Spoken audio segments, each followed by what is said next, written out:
Hello guys! So for today's video ay papakita ko sa inyo ang mga na-harvest namin na saging na saba. Tawag pala namin dito sa Bisaya ay Escalante na saging. Ito pala ang mga kasamang bunga na ginawa kong suma na saging na may buko. May aanihin talaga kapag nagsipag tayo sa pagtatanim. Sa mahal na din ng mga bilihin ngayon ay mas nakakatipid tayo kapag may sariling tanim. Binigyan din namin ang may-ari ng lupa at pati relatives. Masarap sa pakiramdam yung nakapagbigay ka sa iba. Ito naman ang sa malapitan. Saktong gulang na talaga ito. Malaman at yung balat ay meron ng mga itim-itim.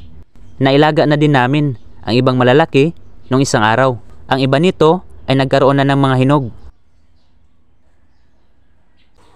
May nahinog din na langka malapit sa aming palayan. Matamis din naman ito. Makapalang laman at medyo makunat konti. Ang nagustuhan ko dito sa klase ng langka na ito ay malalaki ang mga buto at masarap kainin na para siyang kamote. Puka o labo tawag namin kapag magandang klase ang buto ng langka. Isa din talaga ito sa gusto naming merienda nung kabataan.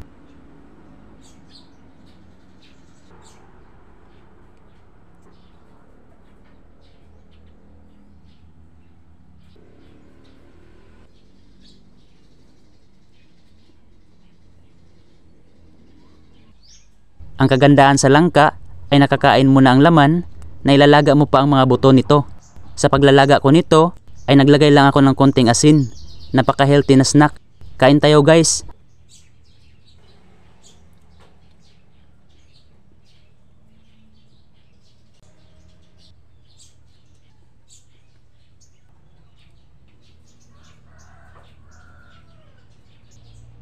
Nagluto din ako ng banana Q na konting asukal lang ang nilagay ko dito. Hindi pa gaanong hinog ito. Bagong luto kaya medyo mainit pa. Kapag meron kaming gulang na saging at nahinog na ay di talaga mawawala ang banana Q.